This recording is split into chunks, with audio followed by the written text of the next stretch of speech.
Latest news updates కోసం ఇప్పుడే download చేసుకోండి media effects app. Welcome to media effects. Kerala పేరును మార్చడానికి మన పినరై విజయన్ ప్రభుత్వం ఏకగ్రీవంగా తీర్మానం చేసింది. అయితే ఒక రాష్ట్రం యొక్క పేరును మార్చాలంటే రాజ్యాంగబద్ధంగా కేంద్ర ఆమోదం తెలపాలి. రాజ్యాంగంలోని కూడా పేరును మార్చాలి. అయితే గతంలో కూడా తీర్మానం పంపించారు, రాజ్యాంగంలోని మొదటి 8వ షెడ్యూల్లో పేరు మార్చాలని. ఏది? కేరళ ప్రభుత్వం. కానీ కేంద్ర ప్రభుత్వం మాత్రం మొదటి షెడ్యూల్నే మార్పు చేయాల్సి ఉంటుందని చెప్పారు.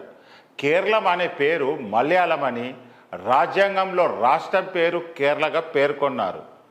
రాజ్యాంగంలోని 8వ షెడ్యూల్ అన్ని భాషల్లోనూ కేరళం అని రాయాలని ఆయన కోరారు.